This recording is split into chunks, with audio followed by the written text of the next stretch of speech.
तो हम यहाँ पे स्टार्ट करते हैं। अपना चैप्टर का नाम है ऑक्सीलेशन। तो ऑक्सीलेशन को समझने से पहले सबसे पहले समझते हैं कि हमारा पीरियोडिक मोशन होता क्या है। एक ऐसा मोशन जो कि एक सर्टेन टाइम इंटरवल के बाद अपने मोशन को रिपीट करे। जैसे घड़ी है, तो ये पूरा चक्कर लगाने के बाद जैसे 12 को क्रॉस करती है, फिर से ये अपने मोशन क्या करती है, रिपीट करती है। तो ये क्या है, एक तरीके से पीरियोडिक मोशन। तो एक ऐसा मोशन जो कि एक सर्टेन टाइम इंटरवल के अंदर अपने मोशन को रिपीट करे, उसको हम पीरियोडिक मोशन कहते हैं। जैसे अर्थ जो है वो सन के चारों तरफ चक्कर लगाती है और अपनी एक्सिस पे रोटेट होती रहती है। तो एक फिक्स टाइम इंटरवल के मतलब वो एक चक्कर लगाने में कितना समय लगती है, 24 घंटे। इसका मतलब वो अपने मोशन को 24 घंटे के बाद रिपीट करती है। इसका मतलब ये हमारा पीरियोडिक मोशन हो जाएगा। What is periodic motion? Periodic motion एक ऐसा मोशन है जिसमें एक सर्टेन टाइम इंटरवल के बाद वो अपने मोशन को रिपीट करेगा। वो हमारा पीरियोडिक मोशन कहलाएगा। आगे बढ़ते हैं। अगला मोशन होता है ऑक्सीलेटरी मोशन, जहां पर वो दूर जाए और फिर पास में आए, दूर जाए और फिर पास में आए। To and fro motion of particle of object they known as oscillatory motion. To and fro मतलब पहले दूर जा रहा है और फिर पास में आ रहा है। जैसे मैं एक बॉल में रस्सी बांध के लटका दूं तो बॉल एक बार दूर जाएगी और एक बार पास आएगी। हमारे पास दो प्रकार के ऑक्सीलेटरी मोशन होते हैं। एक होता है अनडैम्प्ड ऑक्सीलेटरी मोशन, एक ऐसा मोशन जिसमें जो एनर्जी है वो लॉस हो रहा है, सॉरी जिसमें टोटल एनर्जी कंजर्व है, मतलब वो हमेशा घूमता ही रहेगा, दूर जाएगा पास जाएगा, कभी नहीं रुकेगा। लेकिन डैम्प्ड ऑक्सीलेटरी मोशन जो कि हमारे चारों तरफ देखने को हमें मिलता है, उसमें जो टोटल एनर्जी होती है वो टाइम के अनुसार डिक्रीज करती है, जिसकी वजह से वो मोशन जो होता है वो रुक जाता है। देखा भी होगा। तो ऑक्सीलेटरी मोशन में मे और may not periodic and vice versa. जरूरी नहीं कि वो अपने पीरियड को रिपीट ही करेगा। तो इसका मतलब जो ऑक्सीलेटरी मोशन है वो पीरियोडिक हो भी सकता है और नहीं भी हो सकता, ये दोनों अलग हैं। जनरली जो अनडैम्प्ड ऑक्सीलेटरी मोशन होते हैं वो हमारे पीरियोडिक मोशन के आते हैं। देखो थ्योरी है तो थ्योरी क्या पता आ जाए, कुछ भी हो सकता है, स्टेटमेंट पूछ सकता है वो। तो पीरियोडिक मोशन क्या है? एक ऐसा मोशन जो कि एक सर्टेन टाइम इंटरवल के बाद अपने पाथ को रिपीट करे, उसको पीरियोडिक मोशन कहते हैं। जबकि जो ऑक्सीलेटरी मोशन होता है, पार्टिकल का दूर जाना पास में आना, ये हमारा to and fro motion of particle is known as oscillatory motion. ये दो प्रकार का होता है, एक होता है अनडैम्प्ड मोशन और एक होता है डैम्प्ड ऑक्सीलेटरी मोशन। तो अनडैम्प्ड वाले में कोई एनर्जी कंजर्व होती है, कोई एनर्जी का लॉस नहीं होगा। बट डैम्प्ड वाले में एनर्जी कंजर्व नहीं होती है, वहां पे एनर्जी धीरे धीरे घटती है, जिसकी वजह से आपका जो मोशन है वो रुक जाता है। चलिए अब हम यहाँ से पढ़ेंगे अपना एसएचएम, जो कि हमें इस चैप्टर में पढ़ना है। What is SHM? इसको हम सिंपल हार्मोनिक मोशन कहते हैं। हार्मोनिक मोशन होता क्या है? हार्मोनिक मोशन हम उसको कहते हैं जहाँ पे पीरियोडिक भी हो और जहाँ पर ऑक्सीलेटरी भी हो। मतलब पीरियोडिक फिक्स इंटरवल के बाद अपनी पोजीशन को रिपीट भी करे और वो दूर भी जाए और पास में भी आए। तो ऐसे मोशन को हम हार्मोनिक मोशन कहते हैं। यानी कि पीरियोडिक मोशन भी हो और ऑक्सीलेटरी मोशन भी हो, उसको हम हार्मोनिक मोशन कहते हैं। लेकिन सिंपल हार्मोनिक मोशन क्या है? हार्मोनिक मोशन एक ऐसा मोशन जिसमें restoring force is directly proportional to displacement of particle from equilibrium motion. यानी कि हमारे पास जो इक्विलिब्रियम पोजीशन है उसके अलोंग, उस इक्विलिब्रियम पोजीशन के अलोंग जो पार्टिकल है वो दूर जा रहा है, और जैसे दूर जा रहा है उसके पीछे एक रिस्टोरिंग फोर्स लग रहा है जो कि इसे वापस से इसके पास लेके आ रहा है। तो यानी कि हार्मोनिक मोशन एक ऐसा हार्मोनिक मोशन जहाँ पे रिस्टोरिंग फोर्स डायरेक्टली प्रोपोर्शनल हो, पार्टिकल कितना ट्रेवल करेगा, कितना डिस्प्लेस होगा उसके किस कहाँ से, इक्विलिब्रियम से। तो ऐसे मोशन को हम एसएचएम बोलते हैं। इन SHM total energy of particle is conserved and maximum displacement of particle in both side of equilibrium are same. Simple harmonic motion एक ऐसा मोशन होता है जिसके अंतर्गत जो टोटल एनर्जी होती है वो कंजर्व रहती है और इक्विलिब्रियम के इस तरफ जो मैक्सिमम डिस्प्लेसमेंट होगा, इधर भी वही डिस्प्लेसमेंट हमें देखने को मिलेगा। तो हार्मोनिक मोशन होते हैं जिसमें पीरियोडिक भी हो और ऑक्सीलेटरी भी हो, बट एसएचएम कौन होता है, जो जिसका रिस्टोरिंग फोर्स डायरेक्टली प्रोपोर्शनल हो डिस्प्लेसमेंट के, यानी कि हर एसएचएम हार्मोनिक नहीं होता। तो एसएचएम होने के लिए अगर एफ इज डायरेक्टली प्रोपोर्शनल है एक्स के, तब हम कहेंगे वहां पर एसएचएम होगा। हम जब इस प्रोपोर्शनलिटी को हटाते हैं तो एक कांस्टेंट के आता है। तो ये हमारा है बेसिकली एसएचएम का रिस्टोरिंग फोर्स है बराबर के एक्स।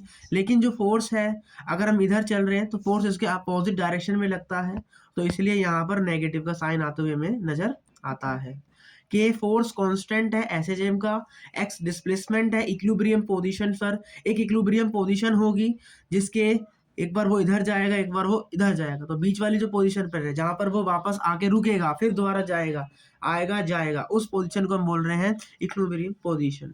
तो इस इक्विलिब्रियम पोजीशन से डिस्प्लेसमेंट जो होगा उसको मैंने एक्स बोला है। नेगेटिव दिखा रहा है कि जो फोर्स है वो हमेशा कहाँ लगता है, इक्विलिब्रियम की तरफ लगता है। अब हम पढ़ रहे हैं एसएचएम की काइनेमेटिक्स, मतलब अगर आप कोई पार्टिकल एसएचएम करना है, व्हाट इज एसएचएम, कि वो अपनी इक्विलिब्रियम पोजीशन से एक बार मैक्सिमम डिस्प्लेसमेंट चलेगा, फिर इधर आए, पहले इधर जाएगा मैक्सिमम, फिर उसके बाद रिस्टोरिंग फोर्स लेगा जिससे वो वापस इक्विलिब्रियम पोजीशन पर आ जाएगा, फिर वो यहाँ से चलता रहेगा चलता रहेगा चलता रहेगा, फिर मैक्सिमम डिस्प्लेसमेंट ट्रैवल कर लिया। अब वो वापस से इसकी स्पीड कम होगी, रिस्टोरिंग फोर्स अप्लाइड होगा और वो हमारा इक्विलिब्रियम पोजीशन पर पहुंच जाएगा। तो हमें ये मोशन याद रखना है कि सबसे पहले पार्टिकल जीरो से ए पर जाएगा, फिर ए से जीरो पर आएगा, फिर जीरो से माइनस ए पे जाएगा, फिर माइनस ए पे हमारा जीरो पर आएगा। ये हमारा काइनेमेटिक्स ऑफ एसएचएम है। पोजीशन को हम एक्स से दिखाएंगे, वेलोसिटी वी होती है और एक्सीलरेशन ए होता है। अगर हमारा फोर्स माइनस के एक्स लग रहा है और हम जानते हैं यहाँ पर जो मास है वो कांस्टेंट है, तो जो फोर्स होगा वो एम ए के बराबर आ जाएगा। एम ए बराबर होता है माइनस के एक्स, ए को मैं लिख सकता हूँ D V by D T, तो M D V by D T बराबर आ गया माइनस का के एक्स। अगर मैं डी टी को, लेकिन ये एक्स है तो मुझे यहाँ भी एक्स चाहिए होगा, तो मैं वी की जगह लिख सकता हूँ D X by D T. तो यहाँ से equation I D two X upon D T square बराबर माइनस के अपॉन एम इंटू में एक्स। इस डबल डिफरेंशिएशन क्या होता है, ये हमारा एक्सीलरेशन होता है। के बाई एम को हम ओमेगा बोलते हैं, ओमेगा स्क्वायर बोलते हैं। के बाई एम को हम क्या बोलते हैं, ओमेगा स्क्वायर बोलते हैं, हमें याद रखना है। और ये हमारा एक्स है, तो यहाँ से एक्सीलरेशन का फॉर्मूला आता है A is equals to minus omega square X, where omega is equals to under root K upon में एम। के हमारा कांस्टेंट है एसएचएम वाला। हमें याद रखना है जब भी एसएचएम होगा तो उसकी इक्वेशन ऐसे आएगी, एक्स बराबर A sine omega T plus phi. Phi यहाँ पे फेज है, ओमेगा टी यहाँ पर, ओमेगा हमारा कितना वो डिस्प्लेस हुआ है, एंगुलर फ्रीक्वेंसी है बेसिकली ओमेगा, टी टाइम है, फाई हमारा इनिशियल फेज एंगल है, वो कितना एंगल बना रहा था इनिशियली, एक्स वो कितने टाइम में कितना चला है, और ए उसका मैक्सिमम एम्पलीट्यूड है। तो हमें ये याद रखना है। अब जैसे वो पार्टिकल, अगर हमारे पास इक्वेशन ये है x बराबर a sine omega T plus phi, और हमें वेलोसिटी निकालनी है, तो हम जानते हैं अगर हमें वेलोसिटी चाहिए तो हम इसको डिफरेंशिएट करेंगे। इसको डिफरेंशिएट करने पर यहाँ पे फॉर्मूला आता है a omega cos omega T plus phi. इसको सॉल्व करने से वेलोसिटी का फॉर्मूला आता है जो हमें याद रखना है, velocity is equals to a root omega square minus में v is equals to omega root a square minus में x स्क्वायर। इसको जब हम फिर से डिफरेंशिएट करते हैं तो अब हमें यहाँ पर एक्सीलरेशन मिलता है, और एक्सीलरेशन का फॉर्मूला आता है ए बराबर माइनस ओमेगा स्क्वायर एक्स। अगर हमसे मैक्सिमम वेलोसिटी पूछी है तो मैक्सिमम वेलोसिटी आती है यहाँ पर ए ओमेगा, और जो मैक्सिमम वेलोसिटी होगी वो तब होगी जब एक्स का वैल्यू हो जाएगा 0। इसका मतलब इक्विलिब्रियम पर वेलोसिटी मैक्सिमम होती है, और उसके जो एंड पॉइंट होते हैं मैक्सिमम डिस्प्लेसमेंट पर वेलोसिटी 0 होती है, जिसको हम मिनिमम कहते हैं। लेकिन एक्सीलरेशन के केसेस में इक्विलिब्रियम पर पोजीशन 0, एक्सीलरेशन 0 हो जाता है, जबकि एक्सट्रीम पर एक्सीलरेशन मैक्सिमम होता है। तो हमें याद रखना है कि इक्विलिब्रियम पर वेलोसिटी मैक्सिमम होगी और एक्सट्रीम पॉइंट पर एक्सीलरेशन मैक्सिमम होगा। अब हम ग्राफ बनाते हैं, ग्राफ से हमारे क्वेश्चन आते हैं। मान लीजिए हमें पूछा है इनिशियल फेज एंगल 0 दिया है और आपको एक्स और टी के बीच ग्राफ बनाना है, तो हमें इक्वेशन ये दी गई है क्वेश्चन में। मान लेते हैं एक्स बराबर A sine omega T plus phi. Initial phase angle 0 बोला है, तो हमारे जो एक्स का इक्वेशन है वो ये आ जाएगा ए साइन ओमेगा टी। उन्होंने बोला है एक्स और टी के बीच में ग्राफ बनाइए, तो ये तो कांस्टेंट पार्ट हो गया, तो हमें बेसिकली एक्स और साइन में ग्राफ बनाना है। तो हम जानते हैं साइन का जो ग्राफ होता है वो ऐसा यहाँ पर हमें देखने को मिलता है, तो ये किसका ग्राफ हो जाएगा, एक्स और टी के बीच का ग्राफ हो जाएगा। हमें एक्स और टी के हाँ, ये साइन का नहीं है, कॉस का हो गया। साइन का ग्राफ ओरिजिन से चालू होता है, तो ये हमारा किसका ग्राफ हो गया, साइन वाले का। अब अगर हमें वेलोसिटी का ग्राफ बनाना है, तो वेलोसिटी बराबर होगा ए ओमेगा कॉस ओमेगा टी। तो अब यहाँ पे कोस आ गया, तो वी का ग्राफ बन जाएगा ऐसे। अगर हमें एक्सीलरेशन का बनाना है, तो ये कांस्टेंट पार्ट हो गया, यहाँ साइन ओमेगा टी है, तो साइन ओमेगा टी का जो ग्राफ होता है वो ऐसे होता है, बट साइन माइनस लगा है तो हम इस पूरे ग्राफ को उल्टा कर देंगे, तो यानी कि ये वाला पार्ट नीचे आ जाएगा और ये वाला पार्ट भी नीचे आ जाएगा और ये वाला पार्ट ऊपर चला जाएगा, मतलब ये पूरा ग्राफ उल्टा बन जाएगा। तो हमारा ग्राफ बन जाएगा कुछ ऐसे। तो ये ग्राफ है हमारा एक्सीलरेशन और टाइम का। तो पेपर में ऐसे क्वेश्चन आते हैं, हम इसे हैंडल कर सकते हैं। ये होता है मैक्सिमम वैल्यू और मैक्सिमम एक्सीलरेशन होता है ए ओमेगा स्क्वायर। ऐसे ही ये होता है मैक्सिमम वेलोसिटी और ये होता है वी मैक्सिमम होता है हमारा ए ओमेगा। अगर हमें वी और एक्स में ग्राफ पूछा है, तो वी बराबर हो क्या होता है, ओमेगा रूट ए स्क्वायर माइनस एक्स स्क्वायर। अगर हम दोनों तरफ स्क्वायर कर दें और सॉल्व करें तो हमें ये इक्वेशन मिलती है, और ये इक्वेशन होती है इलिप्स की। तो हम ये याद रख सकते हैं, वी और एक्स के बीच में जब हम ग्राफ बनाते हैं तो हमें एक इलिप्स मिलता है जो ए और माइनस ए पे कट करता है। ये इसका ये इसका 2a होता है, मतलब इसका मेजर एक्सिस होता है जिसका वैल्यू 2a होता है, और ये होता है इसका माइनर लेंथ जिसका वैल्यू होता है 2a ओमेगा। अगर वो a और x के बीच में ग्राफ बोलता है तो a बराबर माइनस ओमेगा स्क्वायर है, इसको y बोलेंगे, ये कांस्टेंट पार्ट है, ये x है, मतलब ये y बराबर x, मतलब ये स्ट्रेट लाइन हो गई, और स्लोप है नेगेटिव। मतलब ग्राफ अगर ऐसे बनता था तो अब हम ग्राफ ऐसे बनाएंगे, तो हमारा जो ग्राफ है वो हमें ऐसे बनता हुआ नजर आएगा। ये मैक्सिमम है, मैक्सिमम पे डिस्प्लेसमेंट प्लस ए होता है और अपना एक्सीलरेशन माइनस ए ओमेगा स्क्वायर होता है। ऐसे ही मिनिमम मैक्सिमम डिस्प्लेसमेंट अगर नेगेटिव डायरेक्शन में है तो भी हमारा मैक्सिमम एक्सीलरेशन ऊपर की तरफ क्या आएगा, हमारा ए ओमेगा स्क्वायर। तो हम ग्राफ को ऐसे बनाते हैं।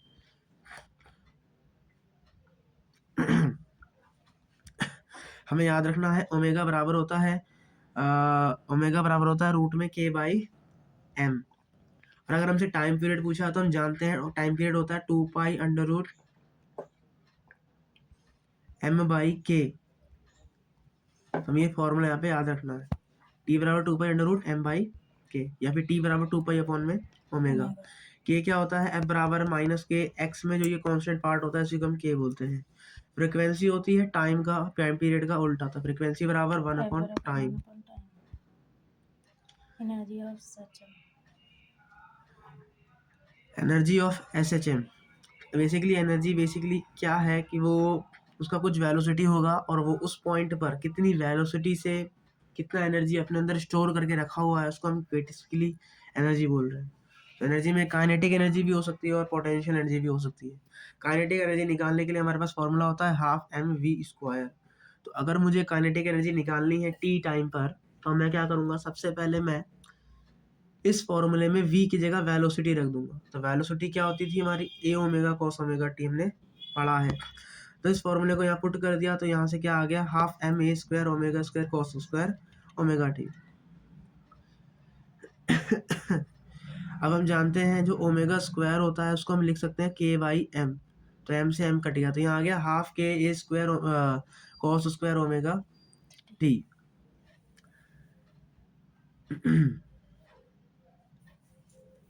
तो ये हमारी बन जाएगी काइनेटिक एनर्जी की बेसिकली इक्वेशन। या फिर क्या कर सकते हैं, हमें पता है v का वैल्यू क्या आया था,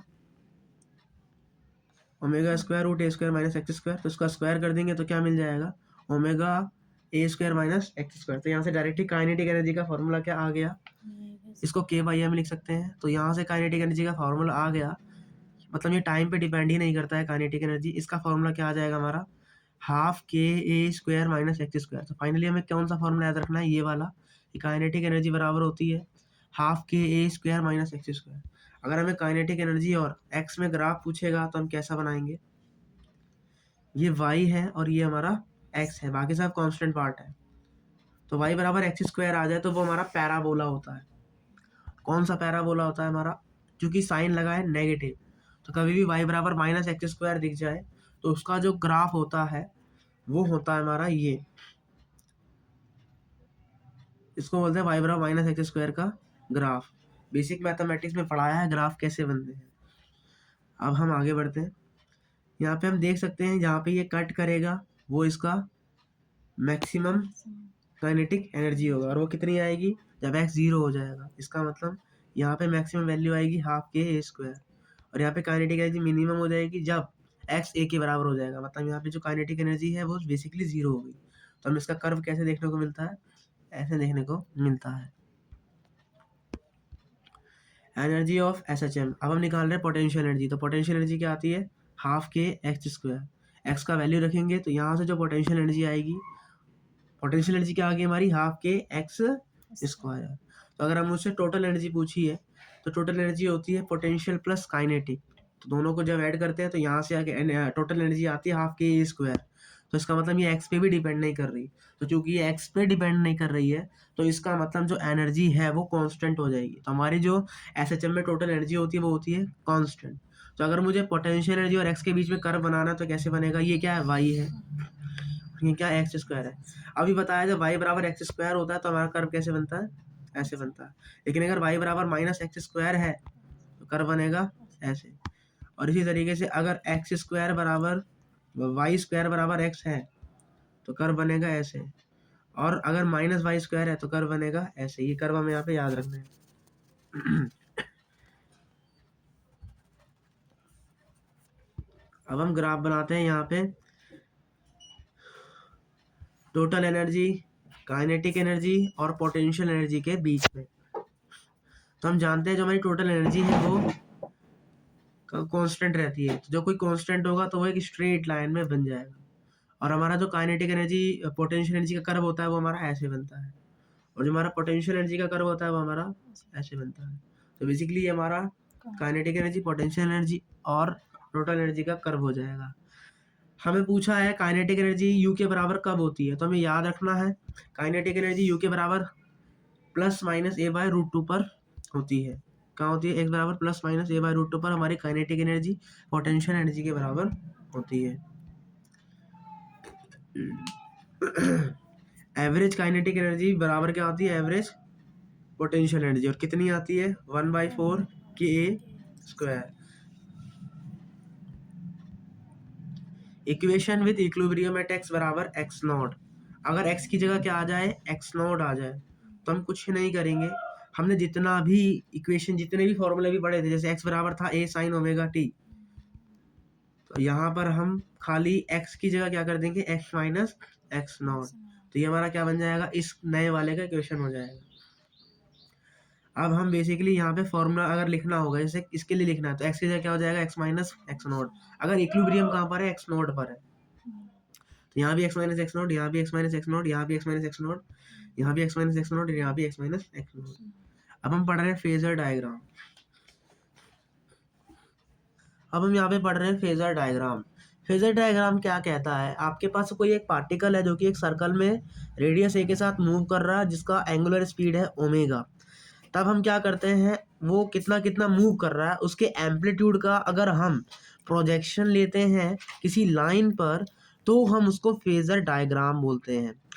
बेसिकली हम एम्पलीट्यूड ए और एंगुलर फ्रीक्वेंसी उसकी ओमेगा है, हम उसके एम्पलीट्यूड, उसके मोशन का प्रोजेक्शन लेते हैं किसी लाइन पर इक्विलिब्रियम के अलोंग, तो वो हमारा फेजर डायग्राम कहलाता है। मान लीजिए मेरे पास ये एक सर्कल है जिसमें हमारा वो ऐसे मूव कर रहा है, यहाँ पे एक्स बराबर 0 था, ये हमारी रेफरेंस लाइन्स है। फिर वो यहाँ से मूव करते हुए यहाँ पे जाएगा, फिर वो ऐसे आएगा, फिर वो ऐसे आएगा। हमने बोला ये हमारी रेफरेंस है, मतलब ये इक्विलिब्रियम लाइन है। इसका मतलब ये वाली यहाँ पे अगर वो जाएगा तो वो मैक्सिमम एम्पलीट्यूड होगा, और ऐसे ही अगर वो यहाँ पर जाएगा तो वो उसका मैक्सिमम एम्पलीट्यूड होगा। और इनके बीच में जो एंगल बन रहा है उसको मैंने बोल दिया थीटा बराबर ओमेगा इंटू टी, उसको बोल दिया थीटा बराबर ओमेगा इंटू टी। तो अब क्या होगा, ये कितना मोशन, अगर जैसे पार्टिकल यहाँ चला गया तो वो कितना चल रहा है, इतना चल रहा है, तो मैं क्या करूँगा, इसका प्रोजेक्शन ले लूँगा एक इस वाली स्ट्रेट लाइन पर, तो इसका प्रोजेक्शन मुझे मिल जाएगा यहाँ। तो इसका ये कितना मोशन करेगा, इतना मोशन यहाँ पे करता हुआ नजर आएगा।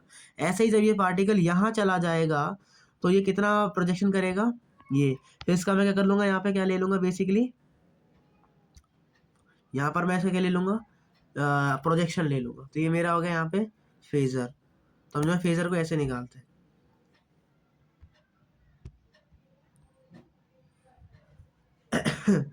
अब अगर फेजर से हमें एंगल वगैरह निकालने हो तो कैसे निकालेंगे, लेट्स सी। एक्स बराबर 0 थीटा पर दिया गया है ओमेगा इंटू टी। ओमेगा बराबर क्या होता है 2 पाई अपॉन में टी। तो थीटा का वैल्यू क्या हो गया 2 पाई अपॉन में टी इंटू में टी हो गया। तो अगर मुझे क्वेश्चन में दिया है कि ये कितना डिस्प्लेसमेंट ट्रेवल कर रहा है √3a/2, तो यहाँ से थीटा बराबर होगा ओमेगा इंटू टी के, या हम एक काम कर सकते हैं, यहाँ पे लिख सकते हैं साइन थीटा बराबर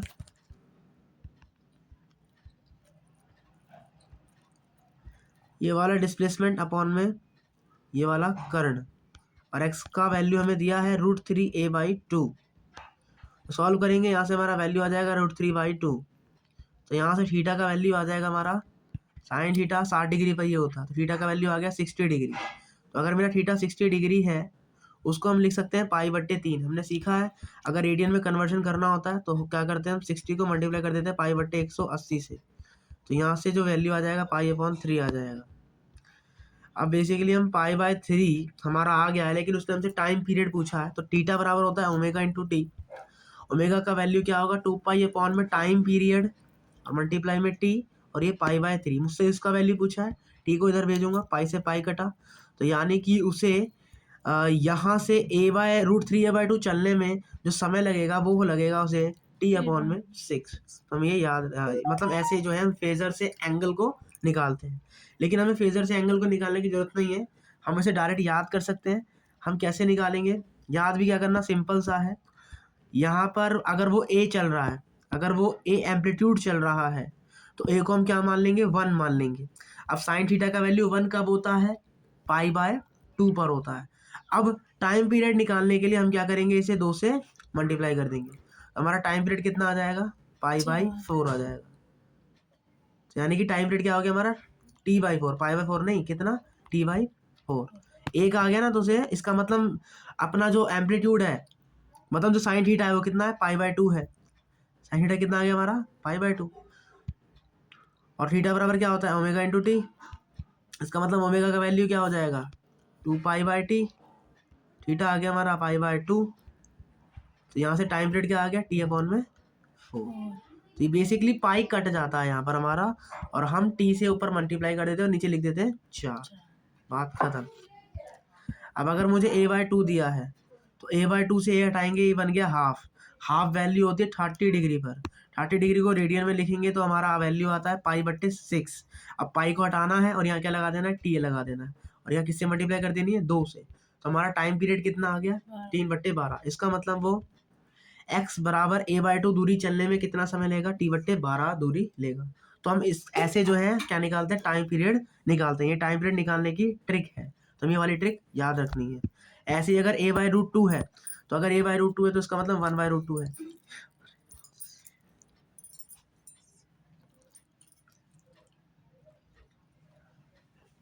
अगर 1/√2 है तो इसका मतलब π/4 है। तो इसका मतलब अब टाइम पीरियड निकालने के लिए हम क्या करेंगे, पाई को हटा देंगे, वहाँ टी लगा देंगे, और नीचे 4 को 2 से मल्टीप्लाई कर देंगे, तो हमारा टाइम पीरियड आ जाएगा t/8। तो ये ट्रिक है निकालने की, ये ट्रिक हमें याद रखनी है, काम आएगी। ये हमें सब याद करने की जरूरत नहीं है, ट्रिक पता है तो हम इजीली निकाल सकते हैं। अब हम पढ़ रहे हैं डायनामिक्स ऑफ SHM। डायनामिक्स बोले तो उस पर कितने प्रकार के फोर्स लग रहे हैं, उस पर क्या लग रहा है क्या नहीं लग रहा, तो वही सिंपल कहानी है। हम क्या करेगा, उसका FBD बनाएंगे, FBD फ्री बॉडी डायग्राम बनाएंगे। अगर पार्टिकल मूव कर रहा है तो उसमें सिर्फ एक ही फोर्स लग रहा है, कौन सा, इधर की डायरेक्शन में, जिसको हम क्या बोल रहे हैं, रीस्टोरिंग फोर्स। और वो कितना डिस्प्लेसमेंट ट्रेवल कर रहा है, x डिस्प्लेसमेंट ट्रेवल करता हुआ नजर आता है।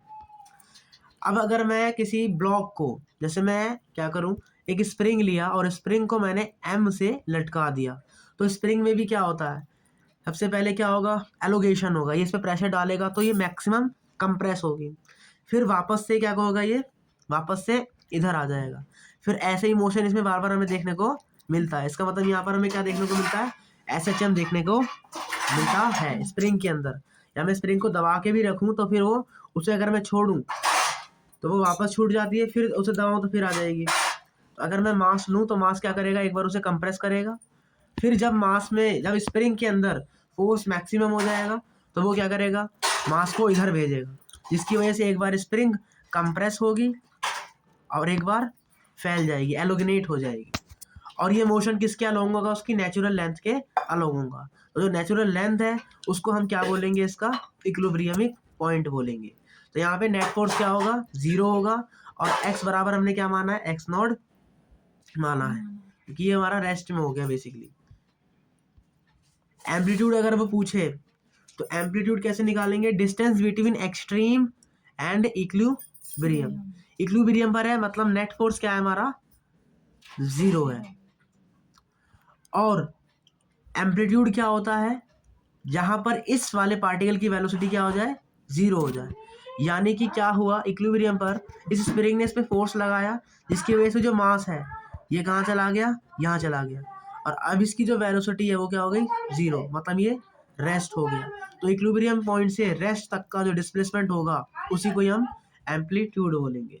तो व्हाट इज एम्पलीट्यूड, जहां पर इस मास की वेलोसिटी 0 हो जाएगी, तो इक्विलिब्रियम से एक्सट्रीम तक की दूरी को हम एम्पलीट्यूड बोलेंगे। इक्विलिब्रियम क्या होता है स्प्रिंग के केस में, नेचुरल लेंथ। अब टाइम पीरियड निकालना हो तो टाइम पीरियड का फॉर्मूला डायरेक्ट याद कर लेंगे, टी बराबर 2 m/k। ये k क्या है, ये k है हमारा स्प्रिंग कांस्टेंट। क्यों, क्योंकि इक्विलिब्रियम पर क्या होगा, F बराबर होगा kx, और k क्या है यहाँ पर हमारा स्प्रिंग कांस्टेंट। अगर इसमें हमें क्या निकालना है, टाइम पीरियड निकालना है, तो टाइम पीरियड का फॉर्मूला क्या होता है, टी बराबर 2 m/k, और k क्या है, स्प्रिंग का कांस्टेंट। और बाकी सब फॉर्मूले हमारे वैसे ही अप्लाइड होंगे। अब अगर हमने क्या किया, इसको लटका दिया तो अगर मैं स्प्रिंग को यहाँ पे लटका दूंगा तो अब इस पे 2 फोर्स लगेंगे, इस पे एक मेरा mg भी लगेगा, और एक स्प्रिंग क्या करेगी, एक रिस्टोरिंग फोर्स लगाएगी, और वो फोर्स क्या होता है, के एक्स होता है, हम x0 बोल देते हैं इनिशियल पोजीशन।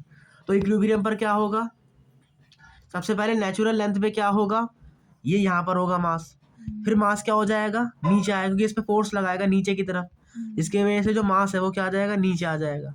अब नीचे पे mg लगेगा और ऊपर से kx0 आएगा, तो इक्विलिब्रियम पर इसका जो वेलोसिटी है वो क्या हो जाएगा, यहाँ पे मैक्सिमम हो जाएगा। और यहाँ पे वेलोसिटी क्या था इसका, 0 था, नहीं उल्टा बोला, सॉरी। नेचुरल लेंथ क्या होता है हमारा, equilibrium point.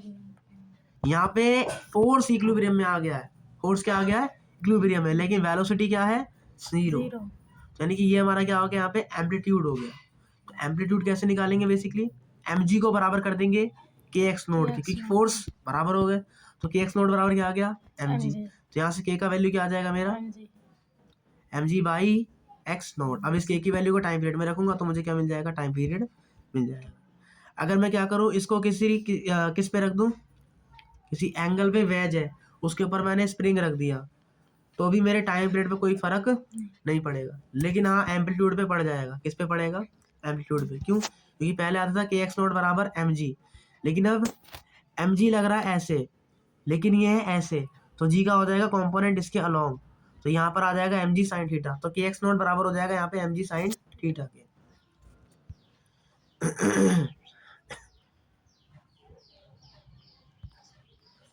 Combination of spring, अगर 2 स्प्रिंग सीरीज में जोड़ी है तो उन्हें हम ऐसे जोड़ते हैं, 1/k1 + 1/k2। अगर 2 स्प्रिंग पैरेलल में है तो उनको हम डायरेक्ट जोड़ देते हैं। अगर 2 स्प्रिंग के बीच में कोई मास आ जाए तो भी हम उसे डायरेक्टली जोड़ते हैं। हमें याद रखना है, अगर हमें 2 मास दिए गए हैं, एक स्प्रिंग है और उससे 2 मास कनेक्टेड है ऐसे, तो उसके केस में जो हम मास लिखते हैं वो क्या लिखते हैं हम, इक्विवेलेंस मास। और उसके केस में जो इक्विवेलेंस मास होता है वो क्या होता है, m1 m2/m1 + m2। तो हमें याद रखना है, अगर एक स्प्रिंग है और 2 मास है तो उसके केस में क्या करेंगे, दोनों मास को मल्टीप्लाई करेंगे, दोनों मास को सम कर देंगे, तो हमें टोटल जो मास मिलेगा वो रखेंगे t बराबर 2 में m की जगह। अगला है एंगुलर SHM। अगर कोई किसी पार्टिकल पे मूव कर रहा है उसको हम एंगुलर SHM बोलेंगे। जैसे ये एक बॉल है या एक झूला झूलता है तो वो किसी एंगल पे झूल रहा है, तो उसको हम एंगुलर SHM बोलेंगे। वहाँ पर एक टॉर्क लगता है, हमने पढ़ा है, एंगुलर जब मोशन होता है तो टॉर्क होता है रोटेशनल मोशन में, तो यहाँ पे जो टॉर्क होता है वो किसके बराबर होता है, c थीटा के बराबर होता है। और सी क्या होता है हमारा टॉर्सनल कांस्टेंट। तो यहाँ से जो टाइम पीरियड आता है वो क्या आता है 2 pi under root I by C. I क्या है मोमेंटम ऑफ इनर्शिया है जिस एक्सिस के अबाउट वो रोटेट कर रहा है, और सी क्या हमारा टॉर्सनल कांस्टेंट है जो कि क्वेश्चन में हमें दिया जाएगा। अगर सिंपल पेंडुलम है, अगर हमारे पास सिंपल पेंडुलम है तो वहां पर टाइम पीरियड का फॉर्मूला क्या आता है टी बराबर 2 pi under root L by G. L उसका लेंथ होगा जिससे वो घूम रहा है, और जी क्या होगा ग्रेविटी का एक्सीलरेशन। अगर सिंपल पेंडुलम है, अगर लिफ्ट में जा रहा है और ऊपर ए एक्सीलरेशन से बढ़ रहा है, नीचे क्या लगता है जी, तो जो जी नेट होगा अब वो दोनों क्या हो जाएंगे उसमें जुड़ जाएंगे, यानी कि जो जी जी एफ है मतलब जो जी है उसका वैल्यू क्या आ जाएगा जी प्लस ए आ जाएगा। तो ये हमने पढ़ाया भी है। तो यहाँ पर टी बराबर क्या हो जाएगा 2 पाई अंडर रूट में एल अपॉन जी प्लस ए। अगर एक्सीलरेशन नीचे आ रहा है और जी भी नीचे लग रहा है तो इसके केस में जो जी का वैल्यू होगा वो क्या होगा जी माइनस ए, यहाँ आ जाएगा जी माइनस ए। लेकिन अगर वो ए एक्सीलरेशन से इधर मूव कर रहा है और नीचे क्या लग रहा है जी, तो जो जैफ होगा वो कितना होगा जी स्क्वायर प्लस ए स्क्वायर का अंडर रूट। तो हम इस जी की जगह क्या लिखेंगे ये लिखेंगे। लेकिन अगर कोई बॉल है वो कहाँ पर है, कोई पेंडुलम है जो कि पानी के अंदर है फिर एसएचएम कर रहा है, तो वहां पर जैफ कितना हो जाता था जी 1 - रो/सिग्मा। ये जी की वैल्यू कम हो जाती है पानी के अंदर, तो कितना हो जाएगा जी 1 - रो/सिग्मा। तो यहाँ जैफ की जगह क्या लिखेंगे जी 1 - रो में sigma. Sigma density of ball है, रो डेंसिटी ऑफ लिक्विड है। अगर कोई एक कंपाउंड पेंडुलम है तो उसके केस में कितना आता है टी बराबर 2 पाई अंडर रूट में आई अपॉन एम जी एल। आई क्या है momentum of inertia about hinge, जहां से अपन ने उसको बांध के रोटेट कर रहे हैं उसको क्या बोल रहे हैं हम momentum of inertia about hinge. और ये एल क्या है सेंटर ऑफ मास से दूरी किसकी हिंज पॉइंट की, distance of centre of mass from hinge. अगला है टॉर्सनल पेंडुलम, क्या है जी तो टॉर्सनल पेंडुलम में क्या होगा एंगुलर एसएचएम होगा। तो वहां पे क्या आ जाएगा टी बराबर 2 pi under root I by C. I किसका लेते हैं momentum of inertia about rotating axis. तो हमारा जो ये एसएचएम है this should be the finish. आइए अब कुछ क्वेश्चंस करते हैं। ये रहा हमारा पहला क्वेश्चन। क्वेश्चन क्या कह रहा है एक पार्टिकल है जो कि सिंपल एक्सिक्यूशन एग्जीक्यूट करता है और उसने हमसे क्या पूछा है टाइम पीरियड पूछा है। क्या पूछा है उसने हमें, उसने बोला है 0 से a/2 जाने में से कितना समय लगता है 2 सेकंड, यानी कि 0 से a/2 जाने में कितना टाइम पीरियड आएगा हम पहले वो निकाल लेते हैं। a/2 का मतलब क्या होता है 1/2। 1/2 वैल्यू कब आती है साइन थीटा की पाई/6 पर 30 डिग्री पर। तो अब क्या करेंगे पाई की जगह टी लिख देंगे और 6 की जगह 2 से मल्टीप्लाई कर देंगे तो 6 × 2 बना हो जाएगा 12, यानी कि इसने हमें t/12 का वैल्यू कितना दिया है 2 सेकंड। तो यहाँ से टाइम पीरियड कितना आ गया हमारा 12 दूनी 24, मतलब मुझे पूरा चक्कर लगाने में कितना समय लगेगा 24 सेकंड। लेकिन उसने हमसे क्या पूछा है a/2 से a जाने में कितना समय लगेगा, क्या पूछा उसने हमसे a/2 से a जाने में कितना समय लगेगा। तो हम क्या करेंगे इसमें से ये घटाएंगे, तो a में से कितना घटाएंगे a/2, तो कितना आएगा a/2 आएगा। a/2 जाने में कितना समय लगेगा 1/2, मतलब 1/2 का मतलब पाई/6, पाई/2 का मतलब t/12। अब टाइम पीरियड कितना दिया है हमें, यहाँ पर हमने एक मिस्टेक किया, हमें जो ट्रिक लगाते हैं ना वो इक्विलिब्रियम से लगाते हैं। कहाँ से लगाते हैं लेकिन ये इक्विलिब्रियम तो नहीं है। तो यहाँ से क्या सॉल्व करेंगे हम, पहले हम x बराबर 0 से a/2 तक ना निकाल लेते हैं, फिर 0 से a तक का निकालेंगे और फिर दोनों को माइनस कर देंगे। तो 0 से a/2 का कितना समय लगेगा अभी निकाला t/12, और 0 से a में कितना समय लगता है a का मतलब पाई/2, फिर यहाँ से क्या आ जाएगा t/4, दोनों को क्या कर देंगे माइनस, एलसीएम लेंगे 3 चौके 12, यहाँ क्या आ जाएगा 12, 2 छक्के 12 और 4 तिया 12। तो यहाँ कितना आ गया हमारा 3t/12। नहीं यहाँ मिस्टेक हो गया, एक मिस्टेक है। बड़ा वैल्यू कौन था 1 या 1/2 1, तो पहले किसका वाई लिखेंगे इसी का तो लिखेंगे टाइम पीरियड। तो 0 से a/y में कितना टाइम पीरियड लगता है t/4, और 0 से a/2 में कितना लगता है t/12। अब दोनों का एलसीएम करेंगे 12 एलसीएम आएगा 4 तिया 12 और यहाँ आ गया 1, तो कितना आ गया 2t/12, यानी कि कितना टाइम पीरियड आ गया हमारा टी बट्टे 6। इसका मतलब a/2 से a जाने में कितना समय लगेगा उसे, t/6। अब t का वैल्यू कितना आया था, 24 सेकेंड। तो यहाँ से टाइम पीरियड कितना आ गया हमारा, 4 सेकेंड। तो इसका आंसर क्या हो गया, ऑप्शन नंबर 4 सेकेंड। अगर ये ट्रिक विक समझ नहीं आ रही तो इसे याद भी कर सकते हैं, बाकी ट्रिक तो इजी ही है, कुछ भी नहीं है। और ट्रिक हमेशा कहाँ से लगेगी, ओरिजिन से ही लगेगी, याद रखना है। अगला क्वेश्चन क्या पूछा है उसने हमसे, डिस्टेंसेस दे दी x1 और x2, सिंपल हार्मोनिक मोशन हो रहा है। तो एक की वेलोसिटी v1 है, एक की वेलोसिटी v2 है। हमसे क्या पूछा है, टाइम पीरियड पूछा है। क्या पूछा है, टाइम पीरियड पूछा है। तो टाइम पीरियड क्या होता है, टाइम पीरियड क्या होता है हमारा, t बराबर 2π √ ओमेगा। तो बेसिकली हमें क्या निकालना है, तो हम क्या जानते हैं, v स्क्वायर, v बराबर क्या होता है, ओमेगा स्क्वायर √a² - x²। तो यहाँ से हमारा ओमेगा आ जाएगा। जैसे मुझे v1 की बात कर रहा हूँ तो ओमेगा 1 हो गया, और यहाँ पे x मुझे किसका वैल्यू चाहिए, ओमेगा का वैल्यू चाहिए। तो मैं क्या करूँगा, इसको इधर भेजूंगा, और ये क्या आ गया मेरे यहाँ से, ओमेगा 1 का स्क्वायर।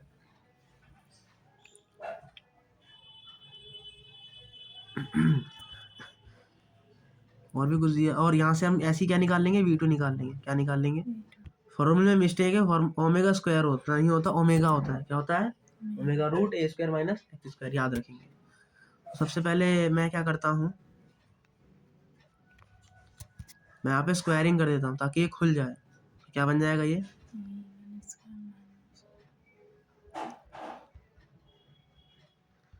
तो यहाँ से क्या आ जाएगा, v1² ओमेगा 1² a² माइनस में ओमेगा स्क्वायर x1 का स्क्वायर।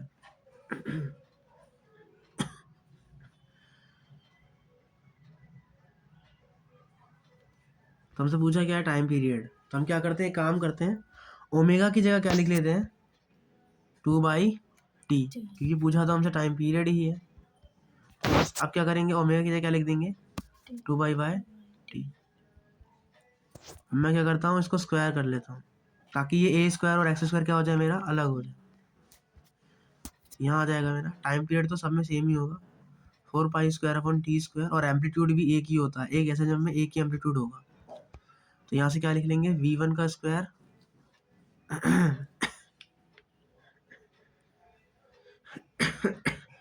v1 का square is equal to 4π² t², और यहाँ पे a² माइनस में 4π²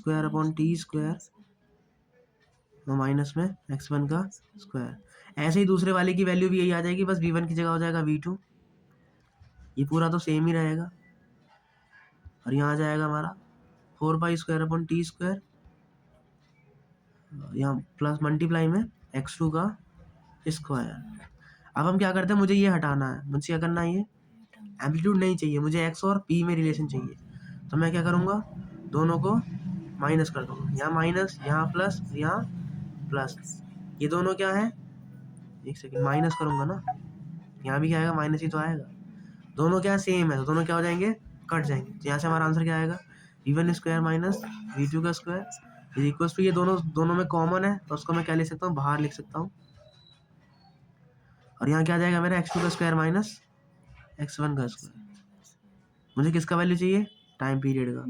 तो इसको मैं क्या करूँगा, इधर भेज दूंगा, और इसको मैं इसके नीचे लिख दूंगा, और t चला जाएगा मेरा इधर। लेकिन मुझे किसका वैल्यू चाहिए, t का वैल्यू चाहिए।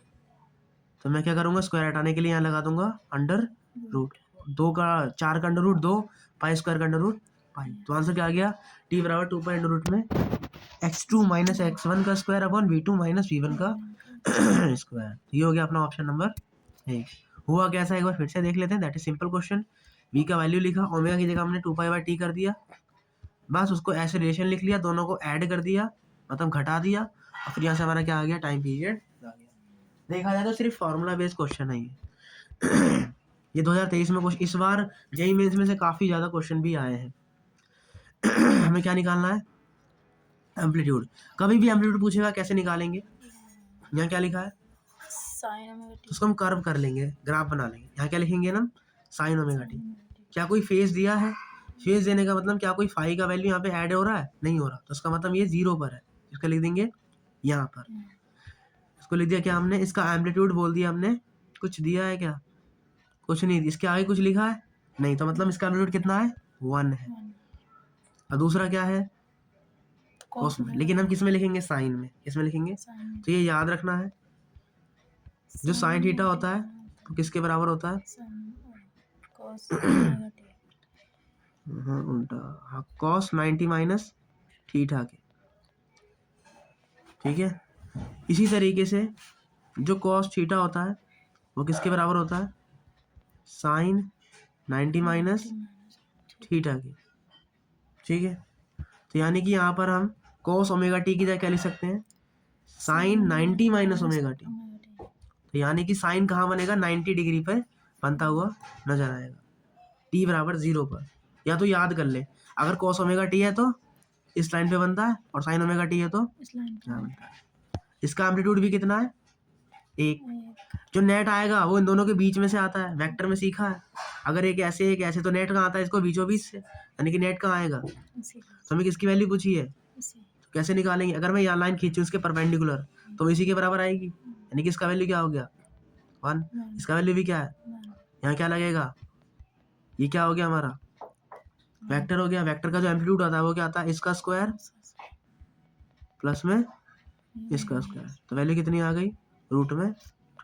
आगे समझ में, अगर अभी भी समझ में नहीं आया तो सिंपल सी बात, क्या करना होता है, इसके आगे जो लिखा है उसका स्क्वायर करके यहाँ लिख दो, इसके आगे जो लिखा होता है उसका स्क्वायर करके यहाँ लिख, दोनों को जोड़ दो, यहाँ क्या लगा दो, तो अपना आंसर क्या आ जाएगा, √2। ये होता है इसका फॉर्मूला, ठीक है। जो भी एम्पलीट्यूड है उनको स्क्वायर करके ऐड कर दो, हमने क्या मिल जाएगा, उसका रिजल्टेंट एम्पलीट्यूड मिल जाएगा। तो option number is √2 is our answer.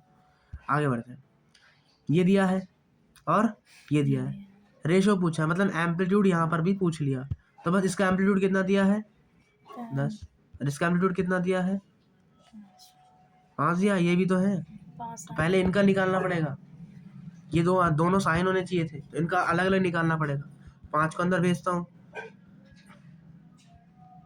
फिर 5 को यहाँ भेजता हूँ,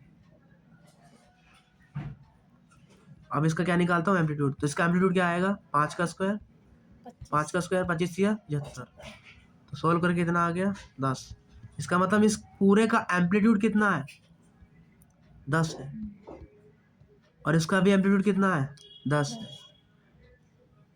तो बस हमसे क्या पूछा है, इसके एम्पलीट्यूड और का रेशो, 10/, तो आंसर कितना आ गया 1।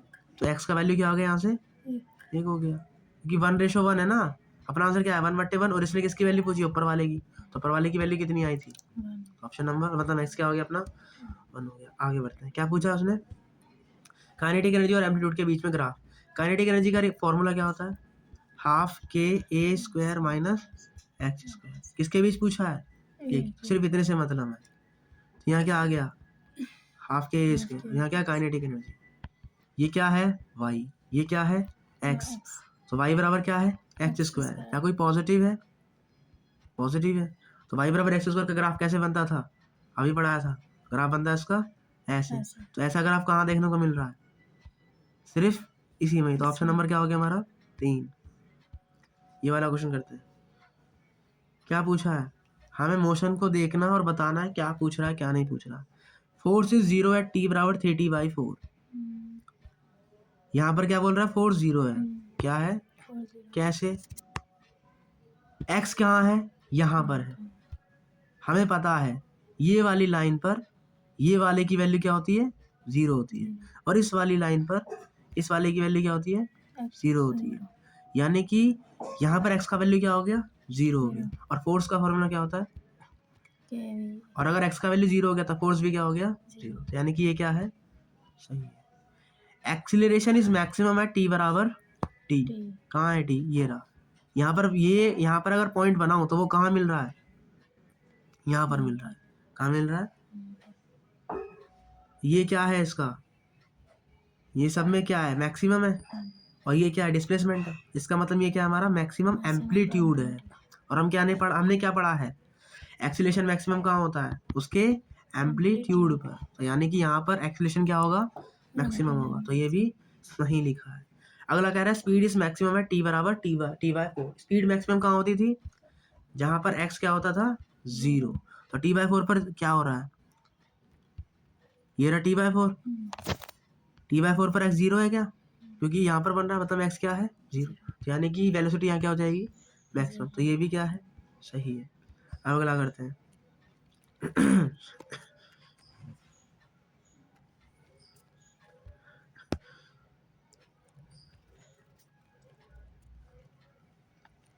अगला क्वेश्चन हमें कह रहा है the potential energy is equal to kinetic energy of the oscillation है टी बराबर टी बाय 2। टी बराबर टी बाय 2 पर इसने क्या बोला है? Potential energy is equal to kinetic energy. Formula क्या होता है काइनेटिक एनर्जी का? Half K A square minus X square, और इसका क्या होता है? Half K X square. Value put कर लेते हैं। टी बाय 2 पर क्या एम्पलीट्यूड आएगा? टी बाय 2 कहाँ होगा हमारा? यहाँ का ही होगा। इसको डिवाइड करेंगे ना, तो टी बाय 2 क्या हो गया? ये हो गया। टी बाय 2 कहाँ है? ये है। यहाँ पर एक्स का वैल्यू क्या है? मैक्सिमम एम्पलीट्यूड, मतलब एक्स का वैल्यू क्या आ गया? ए। तो एक्स का वैल्यू क्या पुट करना है? ए पुट करना है। यहाँ पे क्या पुट करना है? ए में से गया, तो यहाँ पे काइनेटिक एनर्जी क्या आ गई? तो क्या पोटेंशियल एनर्जी क्या आ रही है? मैक्सिमम पोटेंशियल एनर्जी आ रही है। क्या यहाँ पे दोनों बराबर हुए? ये 0 आ रहा है, ये हाफ के ए स्क्वायर है, तो दोनों बराबर नहीं है। तो option number A B C, मतलब ऑप्शन नंबर 3 इसका सही आंसर है। आगे बढ़ते हैं। हमें क्या पूछा है? For a body executing SHM potential energy is always equal to kinetic energy. गलत। अभी हमने देखा कहाँ इक्वल होती है? Plus minus A by root 2 पर। Average potential energy and kinetic energy हर पॉइंट इंटरवल पर इक्वल होंगी, तो ये भी क्या है? गलत है। हर पॉइंट इंटरवल पर एवरेज काइनेटिक एनर्जी बराबर नहीं होती। Sum of kinetic energy and potential energy at any point of the time is constant. Yes, total energy क्या आती थी हमारी? कांस्टेंट आती थी, तो ये क्या है? सही है। एवरेज काइनेटिक एनर्जी क्या आती है? 1/4 टाइम्स ऑफ पोटेंशियल एनर्जी। तो 1/4 बराबर काइनेटिक एनर्जी बराबर 1/4 ऑफ पोटेंशियल एनर्जी, तो ये भी सही है। अभी पढ़ा, तो ऑप्शन नंबर डी इसका करेक्ट आंसर है। आगे बढ़ते हैं। ये कहानी है और हमें ये दिया है y बराबर एम्पलीट्यूड कितना है? 40 सेंटीमीटर। तो इसमें चेंज करेंगे मीटर में। ये कहानी। काइनेटिक एनर्जी कितनी है? 200 जूल। फोर्स कितना? फोर्स पूछा है। क्या पूछा है? फोर्स का फॉर्मूला क्या होता है? के इनटू में एक्स। एक्स पता है, के निकालना है। के कैसे निकालेंगे? काइनेटिक एनर्जी का यूज करके। काइनेटिक एनर्जी क्या होती है? एक्स स्क्वायर बराबर काइनेटिक एनर्जी। अब क्या लिखा है? काइनेटिक एनर्जी, अब देखो ये भी दिया है। क्या दिया है? cos 30। तो cos 30 का मतलब क्या हुआ? इसने हमें एक्स का वैल्यू दिया, बेसिकली इसका वैल्यू दिया। ये यहाँ पे एक्स क्या होता है? वो कितना चला है। यहाँ ये वैल्यू नहीं पुट करनी, ये तो उसने हमें एम्पलीट्यूड का वैल्यू दिया। एक्स का वैल्यू तो पता नहीं है, वो कहाँ से निकालेंगे? इस फेज से। फेज कितना दिया है? तो एम्पलीट्यूड कितना होगा? cos 30 की वैल्यू कितनी आती है? √3a/2। यानी कि एम्पलीट्यूड कितना हो जाएगा? √3a/2। यही हो जाता है एम्पलीट्यूड। थीटा की वैल्यू को खोल दो और ये से मल्टीप्लाई कर दो, हमें क्या मिल जाएगा? एम्पलीट्यूड मिल जाएगा। सिंपल। तो ए का एक्स का वैल्यू क्या हो गया? √3a/2। यानी कि एक्स का क्या पुट करेंगे? √3a/2। क्या हो जाएगा? 3a²/4 हो जाएगा। माइनस करेंगे कितना आ जाएगा? a²/4। हाफ से मल्टीप्लाई करेंगे k² क्या आ जाएगा? 8। तो यहाँ से k का वैल्यू कितना आ जाएगा हमारा? यहाँ से k का वैल्यू क्या हो जाएगा? बराबर 1600 और डिवाइड में a²। हमसे क्या पूछा? फोर्स पूछा है। तो k का मल्टीप्लाई किससे कर देंगे? x नोट से। x नोट कितना दिया है हमें? डिस्प्लेसमेंट हमारा √3a/2। यहाँ क्या पुट करेंगे हम? √3a/2। लेकिन उसने फोर्स नहीं पूछा हमसे। क्या पूछा उसने? फोर्स कांस्टेंट पूछा है। क्या पूछा है? मतलब के ही पूछा है, तो हमें एक्स नॉट से मल्टीप्लाई करने की जरूरत नहीं। अगर फोर्स पूछता तो √3a/2 से मल्टीप्लाई कर देंगे। बस ये हमारा क्या आ गया? हमारा कांस्टेंट आ गया। अब ए का वैल्यू रख दो। ए का वैल्यू कितना है? 40 का स्क्वायर इंटू 10⁻⁻⁴ का स्क्वायर। इससे ये कटा, इससे ये कटा, 10⁻⁻⁴ ऊपर आ गया। यानी कि अपना फाइनल आंसर कितना आ गया? 1 इंटू 10 की पावर 4। किसका वैल्यू पूछा है? 1 दिया है, 10 दिया है, यहाँ पे x पूछा और x क्या है हमारा? 4। तो क्या आ गया इसका आंसर? 4। आगे बढ़ते हैं। u और t के बीच में ग्राफ बनाना है। x और t के बीच में कर्व दिया है, क्या करेंगे इसको? हमारा फॉर्मूला क्या होता है? हम याद करना है, x क्या हो गया?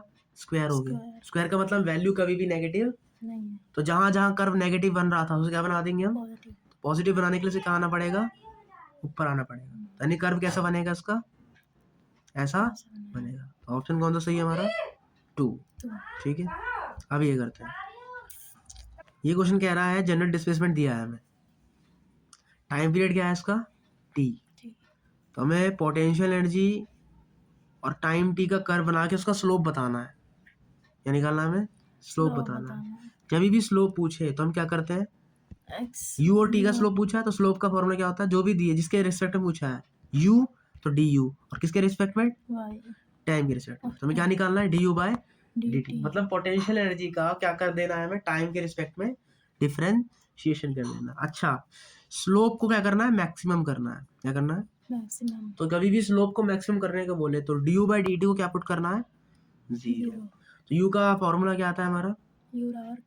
Half K X square. X का वैल्यू क्या दिया है?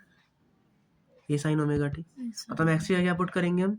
ए साइन ओमेगा टी का होल स्क्वायर। यानी कि u बराबर क्या आ गया? Half K A square sine square omega T. अब इसका किसके रिस्पेक्ट में डिफरेंशिएशन करेंगे? टाइम। ये भी टाइम और कर सकते हैं। तो जो कांस्टेंट पार्ट है वो क्या आ जाएगा? बाहर।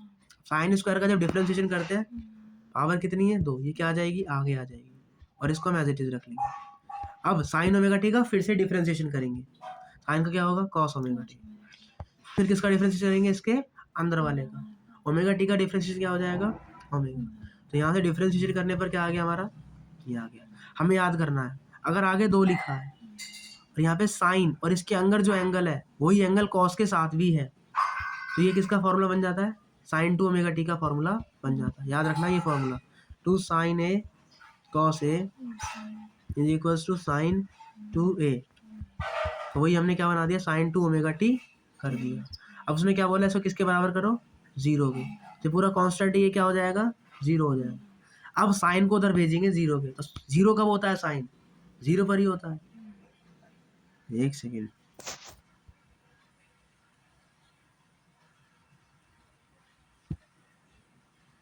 हमें स्लोप मैक्सिमम करनी है। हमने गलत किया। क्या करना है हमें? ये कब करते हैं? डी बाई डी टी, जब हमें एक्स का वैल्यू निकालना होता। ठीक है, स्लोप मैक्सिमम करना है, मतलब इसका वैल्यू मैक्सिमम आना चाहिए। इसका मैक्सिमम वैल्यू कब आएगा? जब साइन का वैल्यू क्या हो? मैक्सिमम हो। मैक्सिमम कितना होता है? ये 1। साइन 1 कब आता है? जब अंदर वाला किसके बराबर हो जाए? पाई बाई 2 के। तो यानी कि यहाँ से टाइम पीरियड क्या आ गया हमारा? Pi by 4 omega. हमें क्वेश्चन में इसका टाइम पीरियड कितना दिया है? टी बराबर क्या होता है? 2 पाई बाई ओमेगा। यानी कि मुझे यहाँ पे टी बनाना पड़ेगा, क्योंकि रिलेशन मुझे किस में पूछा है? टी में पूछा है। तो मैं क्या करता हूँ? 2 से ऊपर नीचे। अब इसको मैं क्या लिख सकता हूँ? टी लिख सकता हूँ। तो मेरे यहाँ से टाइम पीरियड कितना आ गया? T by. तो क्वेश्चन में मेरे से क्या पूछा है? इसकी वैल्यू पूछी है, तो इसकी वैल्यू क्या आ गई? 8। तो आंसर क्या आ गया मेरा? 8। कुछ भी नहीं है, सिर्फ कैलकुलेशन है, और इससे क्वेश्चन आएगा, और ऐसे ही क्वेश्चन आएगा नॉर्मल सा। यहाँ पे क्या पूछा है? ओमेगा 2 और ओमेगा 1। ओमेगा का फॉर्मूला क्या होता है? अंडर रूट के बाई एम। एक ही स्प्रिंग है, मतलब क्वेश्चन क्या कह रहा है? 1 किलो का मास और 2 किलो का मास, और स्प्रिंग सेम है। किसका रेशो पूछा है? ओमेगा का। तो बस क्या करेंगे? ये लिखा ओमेगा 2, ये लिखा ओमेगा, डिवाइड कर दिया के बाई m1, क्योंकि के तो सेम होगा, के बाई m1। ये ऊपर चला जाएगा, के से क्या कटा, यानी कि under root m2 upon m1। m2 कितना दिया है? 2 दिया है। तो इन दोनों का रेशियो कितना आ गया? √2 अपॉन में 1। Option number. लेकिन ये क्या गड़बड़ हो गया कहीं?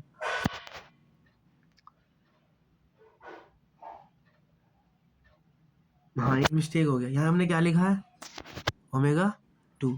तो इसका मास तो नीचे आएगा ना, तो यहाँ 2 कहाँ जाएगा? नीचे जाएगा। तो अपना आंसर क्या आ गया? 1/2। समझ में आया है कैसे किया है? बहुत इजी क्वेश्चन है, सिर्फ ये फॉर्मूला में पता होना चाहिए। यहाँ से ओमेगा 1 निकाला, m का वैल्यू 1 था, यहाँ से ओमेगा 2 निकाला, m का वैल्यू 2 था, दोनों क्या कर दिया, डिवाइड कर दिया, k से k कट गया, √2 अभी भी नीचे है, तो आंसर क्या आ गया, 1/√2। Simple question. हाँ, ये आ गया वो वाला केस, दो स्प्रिंग है, एक मास है, ये दोनों किसमें है, ऐसा जब भी होता है तो वो किसमें होता है, पैरेलल में। यहाँ पे k का वैल्यू क्या हो जाएगा, दोनों का सम। जो टाइम पीरियड है वो क्या हो जाएगा, 2π√m/k, k का वैल्यू क्या हो जाएगा, k1 + k2। तो आंसर क्या आ गया इसका, ऑप्शन नंबर सी। आगे बढ़ते हैं। अब वही कहानी, ये किस में है, पैरेलल में, मतलब दो डायरेक्ट जुड़ जाएंगे, तो k का वैल्यू यहाँ से क्या आ जाएगा, 2 + 2। टाइम पीरियड कितना आ गया हमारा, m/4k। तो ऑप्शन नंबर 1। क्यों, क्योंकि 4 अंडर रूट से बाहर जाएगा तो क्या बन जाएगा, 2। तो आंसर क्या आ गया, π√m/k। अब ऐसा दिया है तो उसमें भी कोई फर्क नहीं पड़ेगा, ये और ये क्या हो जाएंगे, डायरेक्टली ऐड हो जाएंगे, क्या हो जाएंगे हमारे, तो k नेट का वैल्यू क्या आ जाएगा, 2 क्या आ जाएगा, तो टाइम पीरियड क्या हो जाएगा हमारा, 2π√m/2k। लेकिन हमसे पूछा क्या है, फ्रीक्वेंसी पूछी है, फ्रीक्वेंसी क्या होती है, टाइम पीरियड का उल्टा, तो क्या कर दो, उल्टा, तो इसका मतलब √2 क्या आ जाएगा ऊपर, और यहाँ जाएगा 2π। तो ये कौन सा ऑप्शन में है, ऑप्शन नंबर 3। ऐसे किया क्वेश्चन। और ये वाला भी कर लेते हैं। यहाँ मास क्या है, 2 मास है। ये क्वेश्चन बढ़िया है। अब ये क्वेश्चन करते हैं, देखिए पढ़ते हैं, ये क्वेश्चन अच्छा क्वेश्चन है, और ऐसे क्वेश्चन अब जेईई मेंस में आने भी लगे हैं बढ़िया से। एक मास कैपिटल M है जिसको हमने अटैच किया हॉरिजॉन्टल स्प्रिंग से, one side to a rigid support, the spring constant at that time is k। हमेशा ही स्प्रिंग कांस्टेंट का k ही होगा। मास ऑक्सीलेट होती है, फिर हम time period t and amplitude a है उसका। फिर मैंने क्या किया, इक्विलिब्रियम पोजीशन पर, so in the figure another mass m is gently fixed upon it, new amplitude of oscillation will B.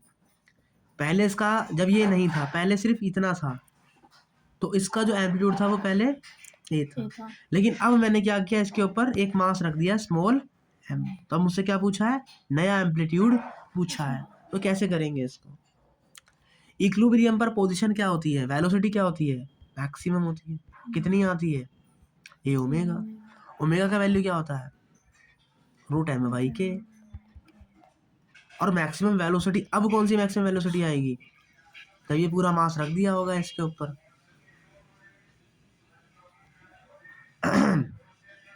ये कैसा मोशन है, अनडैम्प्ड होता है, मतलब यहाँ पे एनर्जी क्या होती है, कंजर्व होती है। और हम जानते हैं अगर एनर्जी कंजर्व होती है तो वहाँ पे मोमेंटम कंजर्वेशन लग जाता है। वहाँ क्या लगता है, मोमेंटम कंजर्वेशन कहता है P इनिशियल बराबर P फाइनल, और P किसके बराबर होता है, m इंटू वी के बराबर होता है। और V कौन सी लेंगे, इक्विलिब्रियम वाली, इक्विलिब्रियम वाली तो V मैक्सिमम।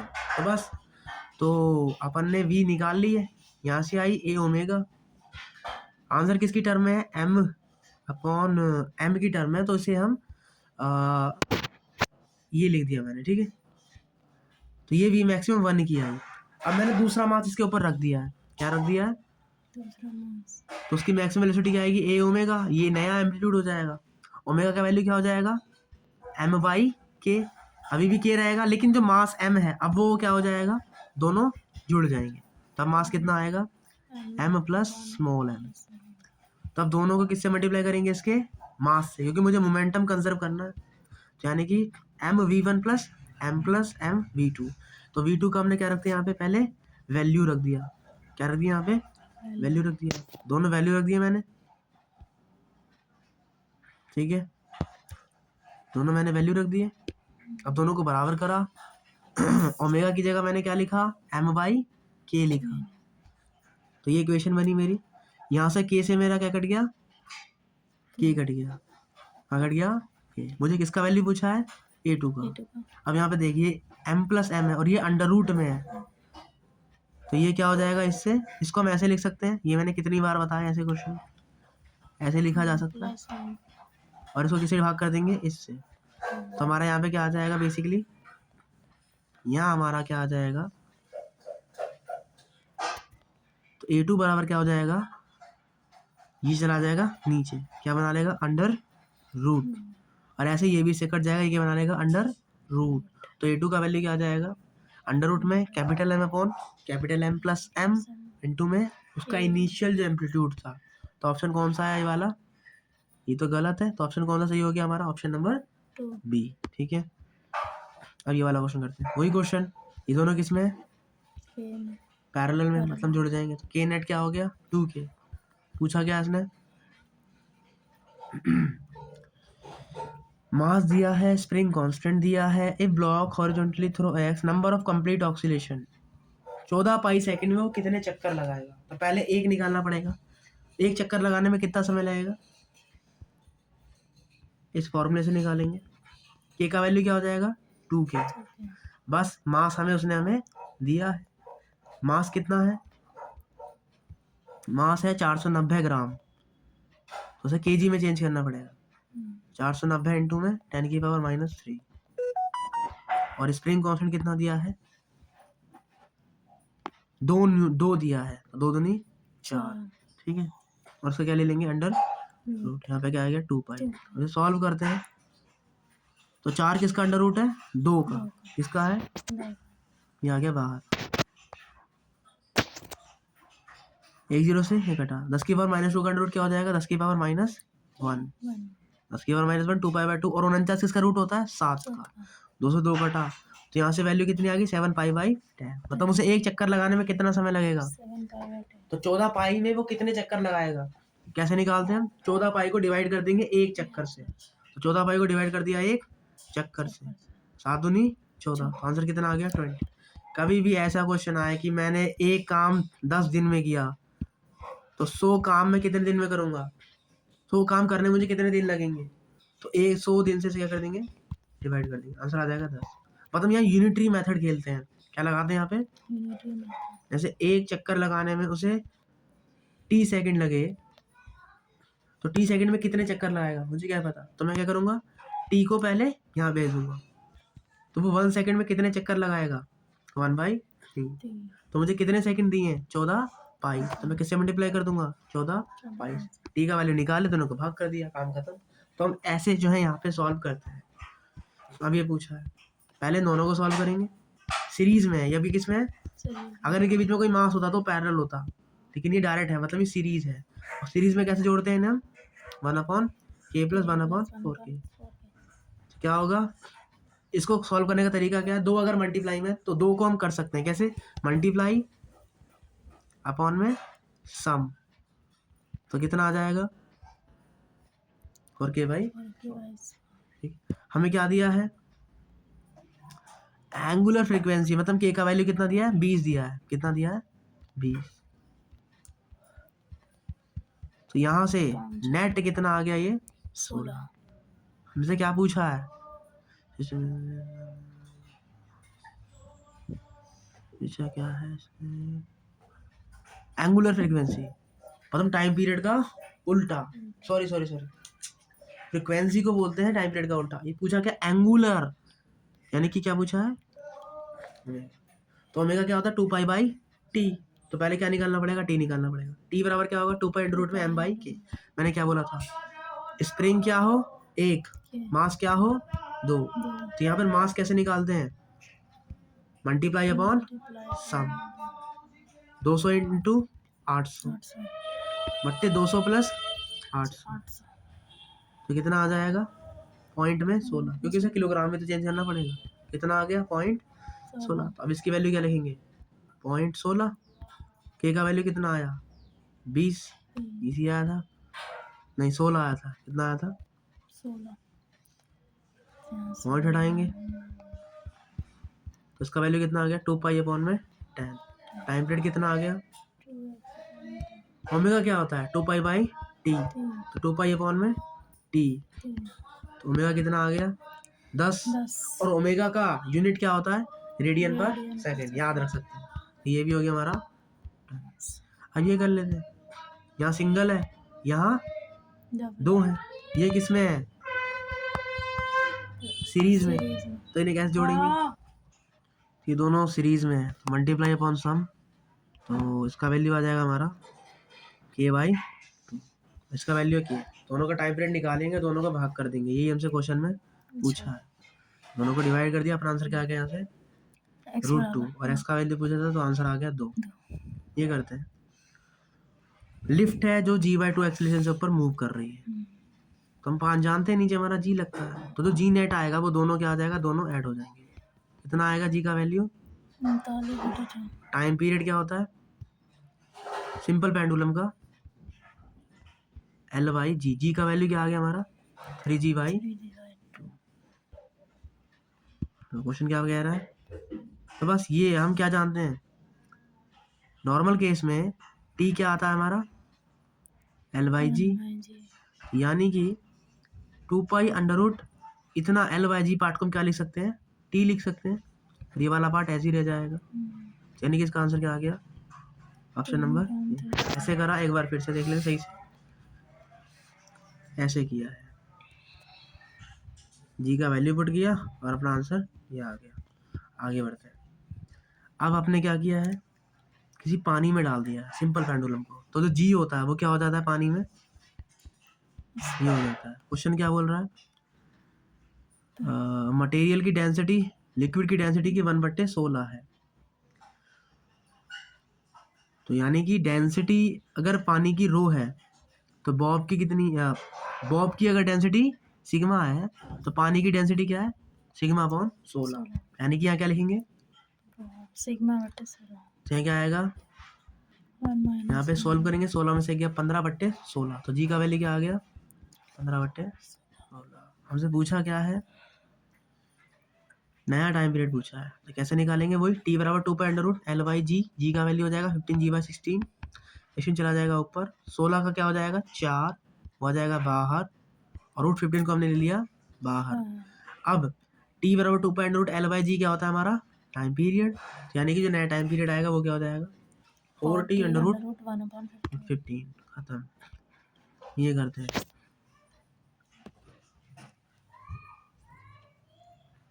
हमें एक फॉर्मूला याद रखना है, किसी भी धरती पर किसी भी जगह जो जी का फॉर्मूला होता है वो क्या आता है Gm/r²। ये हमें याद रखना है, हम अभी ग्रेविटेशन में पढ़ेंगे कल।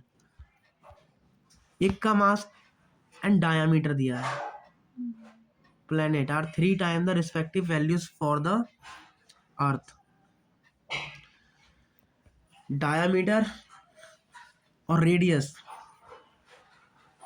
ये हमें क्या दिया, डायामीटर दिया है, क्या दिया है डायामीटर क्या है, अगर हमें 2 मास दिए गए हैं, तो अगर मैं एक का मास m1 बोलता हूँ, एक का m2, एक की रेडियस r1 r2,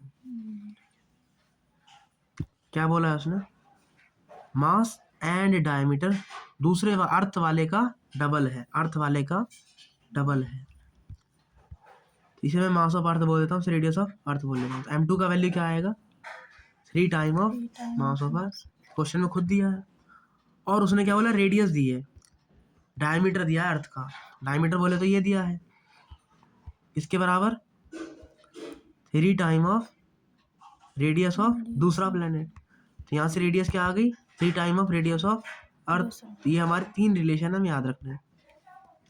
इसने क्या दिया है, सिंपल पेंडुलम में अर्थ का टाइम पीरियड कितना है 2 सेकेंड, हमें किसका टाइम पीरियड पूछा है दूसरे प्लेनेट का। तो हम क्या जानते हैं, जी बराबर क्या होता है Gm/r², टी बराबर क्या होता है जी की जगह क्या लिखेंगे r²। मुझे किसको काटना है जी और m को, तो मैं क्या करूँगा, मुझे किसका टाइम पीरियड निकालना है दूसरे वाले का, पहले वाले को तो पता है, तो मैं t2 को किससे डिवाइड कर दूंगा t1 से। यहाँ मास ऑफ दूसरा प्लेनेट या mass of earth, radius of दूसरा प्लेनेट और रेडियस ऑफ अर्थ, 2π से लेंथ क्या है जी क्या है, तो यहाँ से फाइनली हमारा क्या बना, ये बन गया। m1 का वैल्यू क्या है, ये 3 टाइम्स ऑफ m1 है, तो m1 से m कटा, यहाँ क्या आ गया 1/3, और रेडियस क्या है इसके 3 टाइम है, यानी कि इसका स्क्वायर हो जाएगा 9 टाइम्स ऑफ r1 का स्क्वायर, तो सही ये कटा। तो यहाँ से हमारा फाइनल आंसर क्या आ गया √3। लेकिन मुझे किसका टाइम पीरियड पूछा है, इसका, पहले का टाइम पीरियड कितना दिया है 2, तो दूसरे का टाइम पीरियड कितना आ गया, ये हो गया इसका आंसर, ऑप्शन नंबर डी। आगे बढ़ते हैं। Time period of a simple pendulum is T. Time taken to complete 5/8 oscillation starting from mean position. कितने ऑक्सीलेशन करने हैं, 5/8। तो कितना समय लगेगा वो उसने हमसे पूछा है। तो एक ऑक्सीलेशन करने में कितना लगता है, ठीक है। सबसे पहले पता करने पड़ेंगे ये है कितने चक्कर, ये किसका वैल्यू दिया है, तो वो कैसे चेक करेंगे। 5/8 को हम सबसे पहले किस में तोड़ देंगे, सिंप्लीफाई करने के लिए इसको हम लिख देते हैं 4/8 और 4/8 और 1/8। इसको क्या लिख सकते हैं 1/2। इसका मतलब उसने एक बार आधा ऑक्सीलेशन किया है और एक बार 1/8 किया है। हम 1/2 को क्या लिख सकते हैं 1/4 + 1/4 लिख सकते हैं। इसका मतलब उसने 2 बार क्या किया है 1/4 चला है और एक बार 1/4 का भी आधा चला है। कितना टाइम, टोटल टाइम से कितना लगेगा, बेसिकली कैसे होगा, पहले वो 0 से 1/4 चलेगा, 1/4 चल गया, फिर वो 0 से 1/4 और फिर वो 0 से 1/8 चलेगा, आधा चलेगा। तो 1/4 में कितना टाइम लगता है उसे, t/4 लगेगा। अगर एक ऑक्सीलेशन करने में t टाइम लगता है तो 1/4 करने में कितना लगेगा t/4। 3/4 मतलब यहाँ कितना समय लगेगा उसे, 3/4 t फिर से 1/4 चलने में कितना लगेगा 3/4।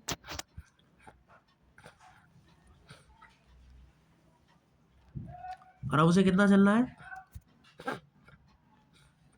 1/8 चलना है। 8। तो यानी कि कितना ऑक्सीलेशन पूरा करना है 1/8। इसका मतलब टाइम पीरियड कैसे निकालेंगे, 1/4 का मतलब क्या था 0 से a, फिर से 0 से a। अब वो क्या कर रहा है, इसका भी आधा कर रहा है, इसका भी आधा चल रहा है। इसका मतलब वो a/2 चल रहा है, कितना चल रहा है a/2। a/2 का मतलब टाइम पीरियड कितना, 1/2 का मतलब 60 डिग्री 30 डिग्री मतलब π/6, यानी कि 2 से मल्टीप्लाई कर दो, कितना आ गया t/12। यानी उसे कितना समय लग रहा है t/, तीनों को जोड़ देंगे तो यहाँ से अपना आंसर कितना आ जाएगा 70/। ये अच्छा क्वेश्चन है और ऐसे क्वेश्चन इस साल भी आए हैं।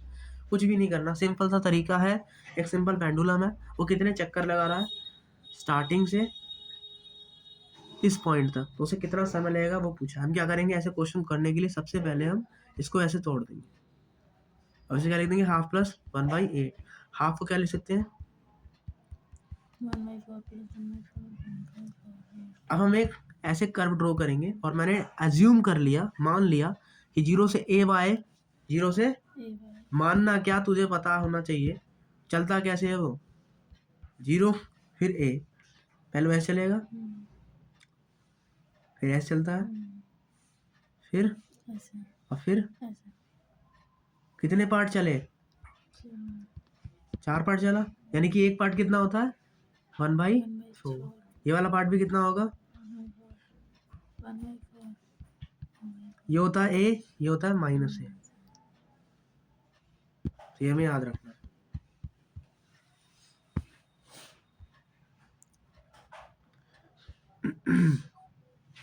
अब हमारा ये क्वेश्चन है अब जो क्वेश्चन बचे हम बाद में करेंगे। कितने रह गए हमारे 1 2 3 4 5, कर ही लेते हैं, है ही क्या इसमें, ये कर लेते हैं फटाफट। ए और बी इक्वल मास है, suspended to massless spring of spring constant K1 and K2 with the body oscillate vertically such that amplitude are equal. उनके एम्पलीट्यूड क्या हो गए हैं, इक्वल हो गए हैं। मैक्सिमम वेलोसिटी का रेशियो बताना है। मैक्सिमम वेलोसिटी का फॉर्मूला होता है A1 ओमेगा, तो इसका मैक्सिमम आएगा A ओमेगा, इसका भी मैक्सिमम आएगा A ओमेगा। लेकिन हमें रिलेशन, क्योंकि हमें मास दोनों को क्या दिया सेम, तो हमें ओमेगा का वैल्यू लिखना पड़ेगा √K/m। तो यहाँ से A का वैल्यू आ जाएगा हमारा V मैक्सिमम बराबर आ जाएगा A√K/m। हमें दोनों की वेलोसिटी का रेशो लेना है, तो दोनों का हम भाग कर देंगे, तो यहाँ से अपना आंसर आ जाएगा रूट में K1/K2। अगर हमें x0 की इनिशियल पोजीशन अगर हमें पता है और इनिशियल मोमेंटम पता है, तो हम उसका पोजीशन और टाइम डिफाइन कर सकते हैं SHM के लिए। हम जानते हैं P बराबर होता है mv और v को हम लिख सकते हैं बी एक्स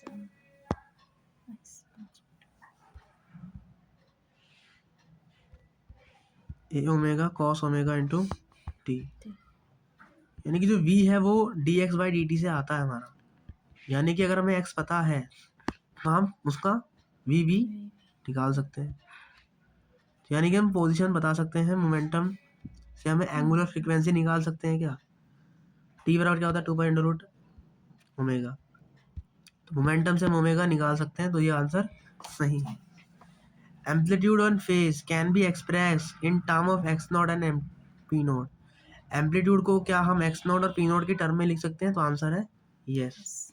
क्यों? क्योंकि एक्स बराबर होता है A sine omega T by five, T plus five, तो वहां से ए बराबर हो जाएगा X upon A sine omega X बराबर upon sine omega T plus five आ जाएगा, तो यानी कि ए को हम एक्स नॉट की टर्म में लिख सकते हैं। पी नोड होता है एम इंटू वी और वी में भी एम्पलीट्यूड आता है, तो इसको भी हम लिख सकते हैं। तो both reason and assertion is correct for this. अब ये क्वेश्चन करते हैं।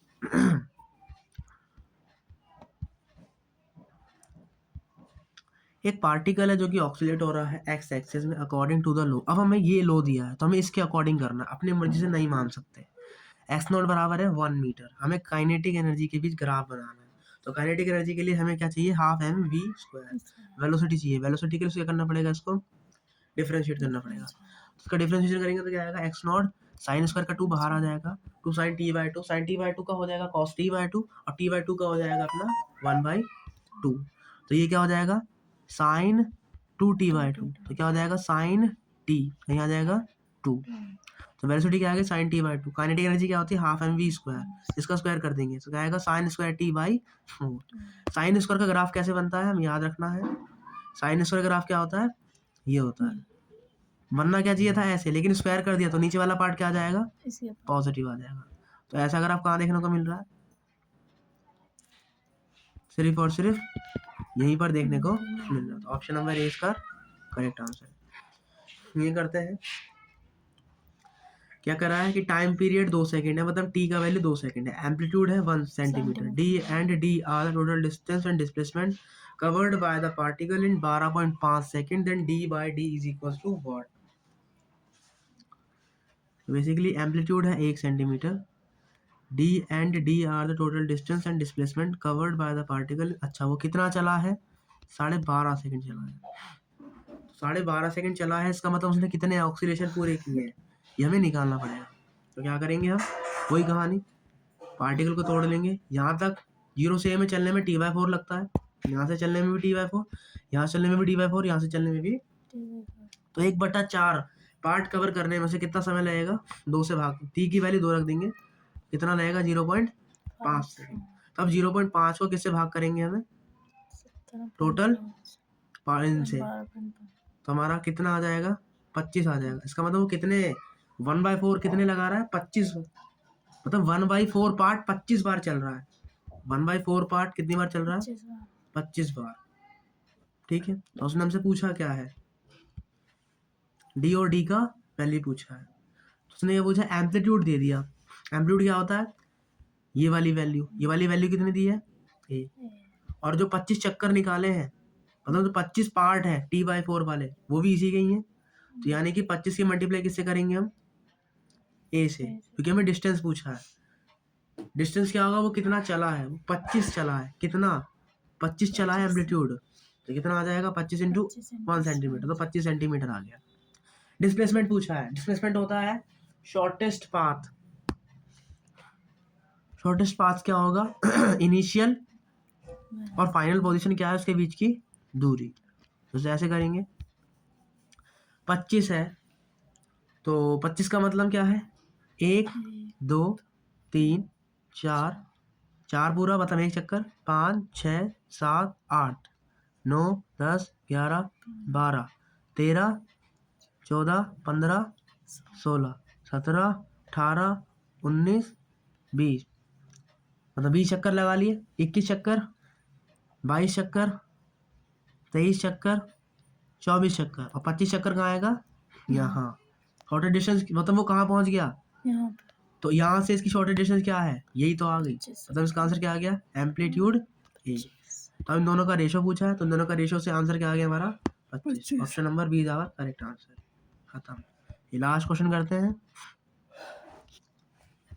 2 पॉइंट लाइक ऑब्जेक्ट है, ये एकदम बढ़िया क्वेश्चन है। 2 ऑब्जेक्ट है पॉइंट लाइक, एक का मास है 30 ग्राम, एक का मास है 20 ग्राम। 20। हमने इनके बीच में एक रॉड रख दी है रिजिडलेस, जिसका लेंथ है 10 सेंटीमीटर। हमने इसको वर्टिकली सस्पेंड कर दिया है। रिजल्टिंग टॉर्सनल पेंडुलम है ये। टॉर्सनल पेंडुलम के इसमें जो टाइम पीरियड आता है वो आता है 2 pi under root I by C. यानी कि अपने को यहाँ पर क्या निकालना पड़ेगा, मोमेंटम ऑफ इनर्शिया। और हमें टॉर्सनल कांस्टेंट दिया है, ओमेगा पूछा है। ओमेगा होता है क्या, ओमेगा होता है टाइम पीरियड का उल्टा। तो कैसे निकालेंगे, तो उसको निकालने के लिए सबसे पहले हमें निकालना पड़ेगा मोमेंटम ऑफ इनर्शिया। तो ये किसके अबाउट घूम रहा है, इसके अबाउट घूम रहा है, तो मोमेंटम ऑफ इनर्शिया किसके निकालेंगे, इसके अबाउट। अगर 2 पार्टिकल हैं तो परपेंडिकुलर डिस्टेंस पर होते हैं और इनका जो मोमेंटम ऑफ इनर्शिया आता है वो आता है mr स्क्वायर, और रेडियस परपेंडिकुलर वाली। तो बेसिकली ये निकालना पड़ेगा r2 और r।